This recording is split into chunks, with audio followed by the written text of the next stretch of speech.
So today we're consciously settling in, trying to slow down a bit from the usual relentless pace of everything. This isn't about rushing through notes or tackling some huge complex thing. The idea really is just to sit with a quiet moment, explore some simple truths that, well, they often just get drowned out, don't they, by all the noise inside and out.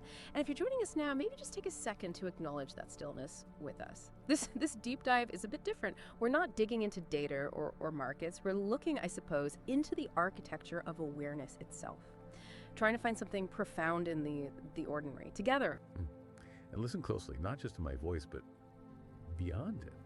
There's a very specific kind of stillness, isn't there? It happens right before the kettle starts to sing, that moment before the water really lets go into steam.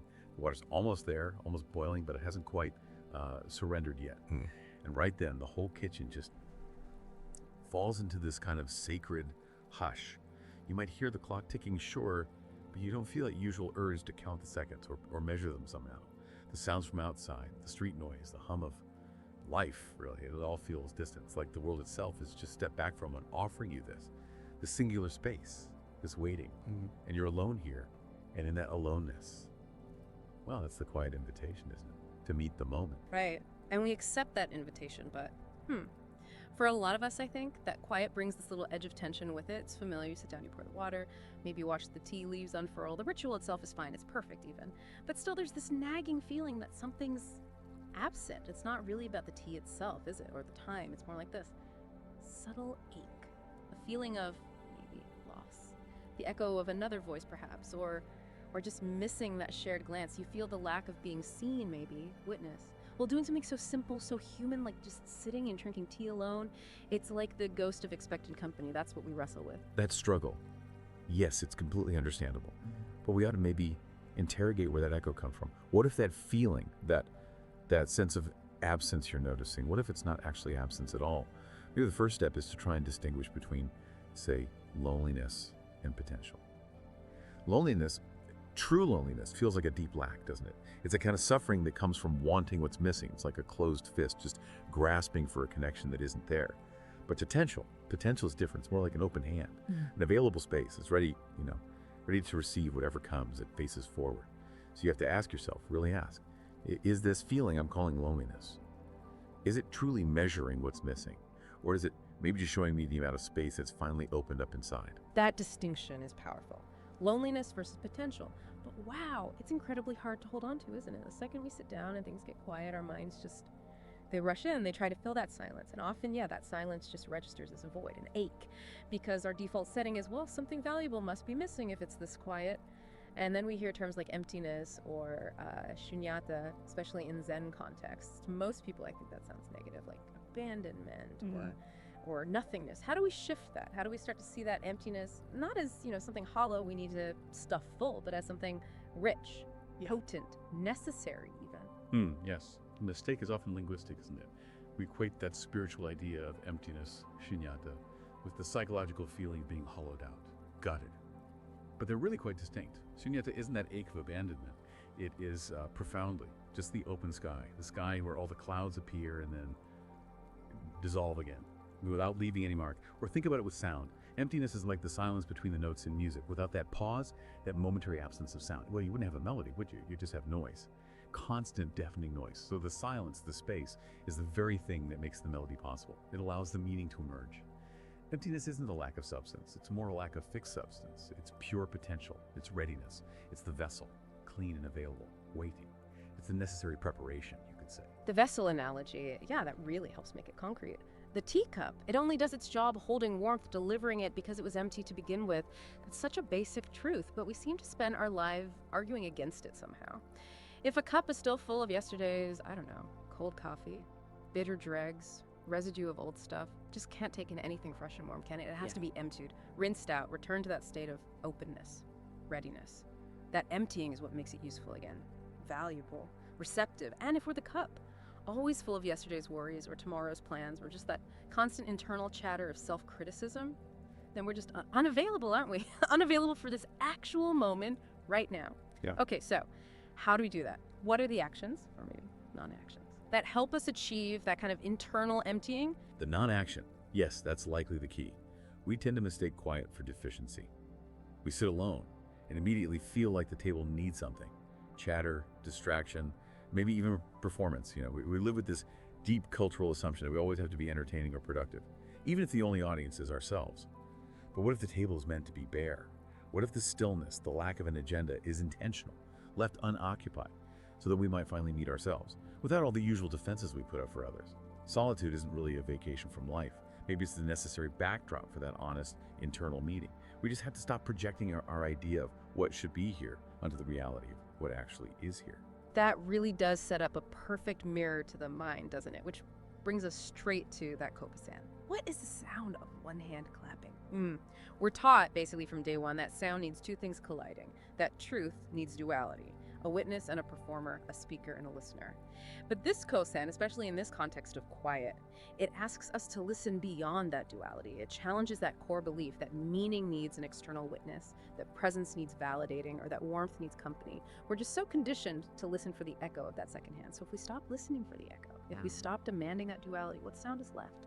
What does meaning look like when it's not being watched or approved from outside? But that very moment, the moment you stop searching, that's when the question itself kind of dissolves the need for the question.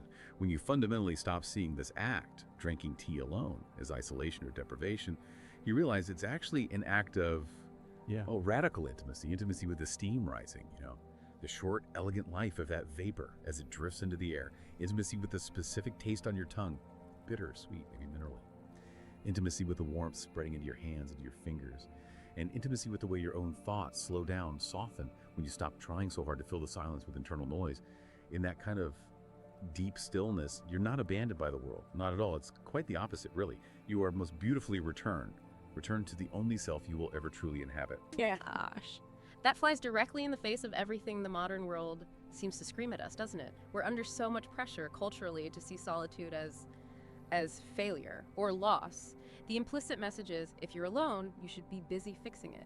So we scroll through endless feeds, always looking for that virtual connection fix. Or we pack our schedules so tight there's just no room left to actually be alone with ourselves for more than 5 minutes. We seem terrified of the space that opens up when the demands stop, this whole FOMO thing, fear of missing out. It's really a fear of the empty moment, isn't it? It is. We've built a society where being busy is a badge of honor, and being still feels like an emergency. We confuse constant motion with progress. But just think about the tea again. Think about its non-judgmental quality. The tea itself doesn't care if you're drinking it with 10 friends or all by yourself. It just steeps, it softens, it offers itself unconditionally. Doesn't judge your solitude. It just is, in the present moment, ready. And when we embrace that offering, that simplicity, that's when we bump into the central paradox. The one that changes everything, which is the more fully, the more unconditionally you inhabit your aloneness, the less alone you actually feel. Okay, wait.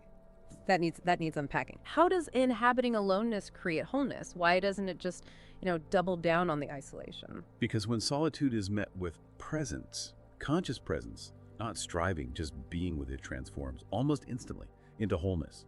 You haven't summoned company or found external validation. You've simply stopped spending energy running away from your own company.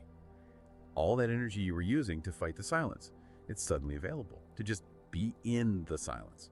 Think of that monk, maybe, in a mountain height at dawn. Total isolation, objectively speaking. No Wi-Fi, no phone calls, just snow, silence, a small kettle. He pours the tea, he drinks. He doesn't waste a single thought on I am lonely or I wish I were somewhere else. His thought, if anything, is simply, the tea is warm, or my breath is shallow, or look, the snow is falling. And simplicity, that's freedom. Freedom from the story we tell ourselves that solitude has to equal suffering. Freedom from the belief that meaning needs someone else to co-sign it.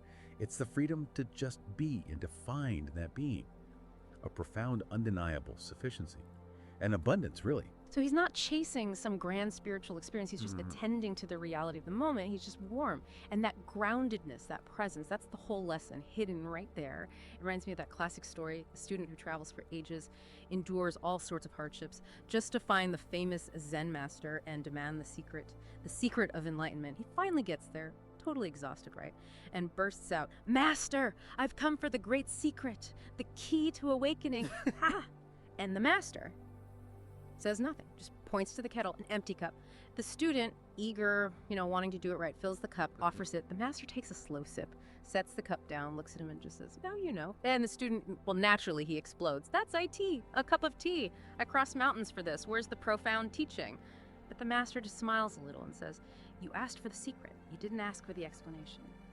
The secret is always in the experience, not the definition." Exactly. That's the koan hiding in plain sight, isn't it? The profound truths we're all looking for. They're rarely in the big, booming revelations. They're hidden, completely, utterly, in the ordinary, unthinking things we do every single day. Drinking the tea, washing the dishes, walking out to get the mail. These moments, they aren't distractions from enlightenment. They're not getting in the way of the real practice. They are the practice. They are enlightenment itself. If we can just wake up enough to stop plastering our own stories and expectations all over them, we need to grasp the difference between searching for the secret and realizing we're already in it. The universe isn't hiding anything from us. We're just too busy looking for some complicated key to a door that was never actually locked. Yeah, amege. Okay. In our modern world, we've become masters of performing presence, haven't we? We know the buzzwords. We meditate, sure, but often it's instrumental. It's to reduce stress or lower blood pressure or optimize productivity. We journal, maybe not just to observe, but to optimize our mindset. Sometimes we even, capture our perfect mindful moments to post online for validation. We confuse the look of presence with the reality of it. But true, uncurated presence, it doesn't have an agenda. It doesn't need a metric. It doesn't even call itself mindfulness or a self-help tool. It's just there, like the unanalyzed weight of the cup in your hand or the quiet space between two thoughts. So stripped of all the performance, all the agenda, what does that real uncurated presence actually look like? It looks like being willing to kill the image you have of what awakening is supposed to be. That's the core of that shocking Kantian, isn't it? When you meet the Buddha, kill Buddha. But it's ultimately liberating. The point isn't violence, obviously, it's preservative. It means don't cling to the image. Don't mistake the map, the idea, the concept, the definition of enlightenment for the actual territory. The second you define the destination, you stop walking towards it. You're already there, looking at the picture instead of the reality. So if you're sitting alone with your tea and you're waiting for some spiritual lightning bolt, some sign, some dramatic feeling, some profound insight you can, tell people about later, you've already missed it. Why? Because the moment you start looking for the Buddha as something separate, something external, a goal, a feeling, a reward, you forget. You forget that the real Buddha, the absolute truth, is the one holding the cup right now. Presence isn't something you achieve or acquire. It's just the reality you finally stop trying to avoid or manipulate. Okay, let's try and ground this in. Well, in high friction reality. Because for most people listening, the gap between that Zen master and, say, their Tuesday morning feels enormous. Picture a really rough Tuesday morning. You're exhausted. Maybe it's raining, tapping on the window, adding to the general gloom. You're not doing some mindful ritual. You're pouring coffee because you need the caffeine kick. Simple as that. Your mind's already racing, drafting that difficult email, replaying some stupid argument from yesterday, worrying about the 10 notifications blinking on your phone. You barely even taste the coffee. You're just using it to get to the next thing. Okay. Now, in that exact messy, anxious moment, you deliberately pause. Just one conscious, messy pause. You stop rushing the drink from the cup to your mouth. You actually feel the specific heat of the mug in your hands, not the idea of warmth, the actual physical sensation. You watch the light hitting the dark liquid. You notice maybe that your shoulders just dropped half an inch away from your ears. Nothing dramatic happens. The phone doesn't stop blinking. No angels appear. But the shift, it's internal, isn't it? In that single breath, you're no longer just passing through the moment, using it to get somewhere else. You are, for that instant, fully in it. That pause, that's the everyday Kamoian right there. How do you fully wake up when you're already technically awake? And the waking comes from simplicity. We carry this deep longing for some grand secret, don't we? The code, the technique, the 5-step plan. But the wisest teachers again and again just point back to the mundane. That's where the secret is located. There's that wonderful story. The young monk asks the teacher, "How do I attain enlightenment?" And the teacher doesn't launch into complex meditations or texts. He just asks, "Have you eaten your rice?" The monk says, "Yes, master." And the teacher replies simply, "Then wash your bowl." There's no grand philosophy needed to transcend the moment. There's just this instruction: be where you are. If you've finished eating, then the next thing is washing the bowl. If you're drinking tea, then drink the tea. Don't layer it with anxiety about the past or ambition for the future or even spiritual striving. Just meet the reality of this moment, exactly as it is. And this is where the paradox really deepens, I find, and where it can get frustrating, especially for our, goal-oriented modern minds. The more we try to be present, the more we make mindfulness another item on the to-do list, another task to master, the more distance we actually create. We separate ourselves from the experience itself. We turn presence into a future goal. And a goal, by definition, is always out there, not right here. So we step out of mindfulness and straight into self-judgment, criticizing ourselves for not achieving this perfect, curated stillness we imagine the monk has. Exactly. So, perhaps we just stop trying so hard. Stop trying to do presence right. Give up striving for that perfect score. Maybe we just allow ourselves to be messy, distracted, tired, completely human, and still. Still commit to noticing just one small thing. We stop demanding perfect, flawless attention, and instead we practice. Let's go imperfect attention. Imperfect attention. It's realistic, isn't it? It means noticing the surprising clink of your spoon against the cup, even while your mind is making a grocery list. It means registering that tiny release of tension in your shoulders when you finally breathe out, even if the worry that caused it is still floating around. It's the little joy of steam fogging up your glasses for a second.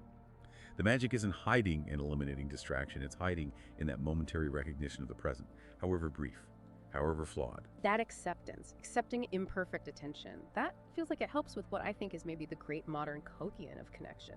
How can I feel connected when I'm alone? Our immediate, almost automatic cultural reflex is technology, isn't it? We text, we scroll, we fill the space with virtual noise. We're convinced connection needs another person online, needs their validation, their digital reflection. We equate connection with contact. But maybe the really liberating path is to just flip the question entirely. What if connection doesn't actually require another person? What if connection is simply recognizing the shared reality we're already in? When you truly drink your tea, not just consume it, but allow yourself to taste the heat, smell the earthiness, feel its weight in the cup, you start to recognize that you are already profoundly connected to the whole ecosystem of the world. You're connected to the specific rain that fell on those tea fields months ago, to the soil chemistry, to the hands that picked the leaves, the kiln that fired them, the fire that boiled your water. You're connected to the breath carrying the aroma into your lungs, the blood carrying the warmth through your body. You aren't separate. You never were. Aloneness, when you see it this way, isn't isolation at all. It's the opportunity for intimacy with the whole world. The emptiness we sometimes fear in solitude. That's the very space where everything else can finally rush in. Once you stop filling the silence with your own internal demands and noise, the world reveals itself. Not as a distraction, but as revelation. The quiet feeling in your chest becomes a sanctuary. The creak of a floorboard becomes music. You don't need to escape your aloneness. You need to inhabit it fully. And in that inhabiting, you become that ready vessel again. Not for loneliness, but for the entire abundance of life. Okay, let's picture the very end of this quiet moment then. The cup is now genuinely empty, the last sip is gone, the steam has vanished. You set the cup down gently on the table. There's no fanfare. No thunderclap of insight arrives to validate it all. There's just an empty cup. And a quiet awareness, fundamentally, has changed in that moment of seeming nothingness. What's changed, perhaps, is your perspective. The idea that emptiness was something to run away from. You realize you weren't actually trying to fill the emptiness. You were learning to recognize it as home, as the foundation. We spend so much of our lives fleeing the void, don't we? Fleeing silence, solitude, the gaps between events, between plans. We treat emptiness like it's a defect in reality, something that needs patching up immediately with company or scrolling or more self-improvement. But emptiness is the necessary condition for meaning. If a mind is already crammed full of static and history and worries about the future, there's just no room for the present moment to actually enter. The vessel is full. So here's the final, freeing reversal. The loneliness you might fear. That's the very space where presence grows. And this presence doesn't happen despite the aloneness. It happens because of it. When there's no one else there to witness you or validate you, that's exactly when you're most free to simply be. Not performing peace, not curated calm, just raw, unedited, authentic presence. That's silence. The awareness after the last drop. That's the moment of real understanding, isn't it? Uncurated. Makes me think that story. The student who finally got emptiness, not intellectually, but really felt it. The teacher gives him a bowl of water, tells him to drink it. So the student drinks it all down. The teacher then asks, okay, now, where is the water? And the student, he's ready to give some philosophical answer about molecules or evaporation, but he stops. He realizes the water's gone. It's absorbed, transformed. It's not separate anymore. It didn't vanish. It became part of him. And in that silence, realizing that meaning lives in that integration, he just laughed. The understanding is in a space after the word stop. It's in the pause between sips, when the mind isn't trying so hard to categorize everything. We stop waiting for meaning to show up because we realize we've been sitting right in the middle of it all along. Perfectly sufficient. And there they are, really.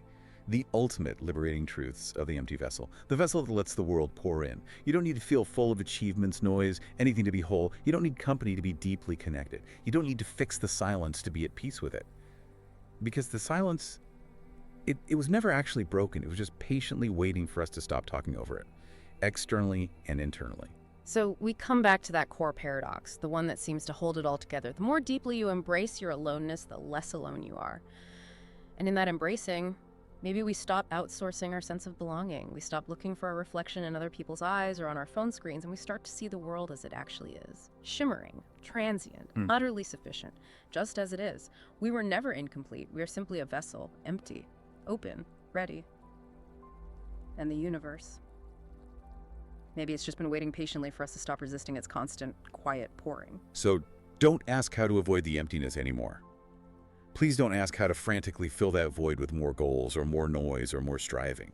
Instead, maybe ask, what is this necessary expansive emptiness trying to teach me about potential, about readiness? Let your breath slow down. Let it match the rhythm of the rain, perhaps. Let thoughts drift like leaves on water, without feeling you have to catch them all. And when the last drop is gone, when the moment seems to just resolve into nothing, try not to rush. Don't immediately reach for the phone or the next task just to feel in control again. Just stay for a breath. Because in that staying, in that simple willingness to be with what is, exactly as it is, maybe you touch something timeless, something unhurried. You have an escape time. You've just stopped trying to outrun it for a second. And perhaps, in that quiet moment of stillness, eternity leaned in and drank tea with you. Now, what happens when you lift the cup again?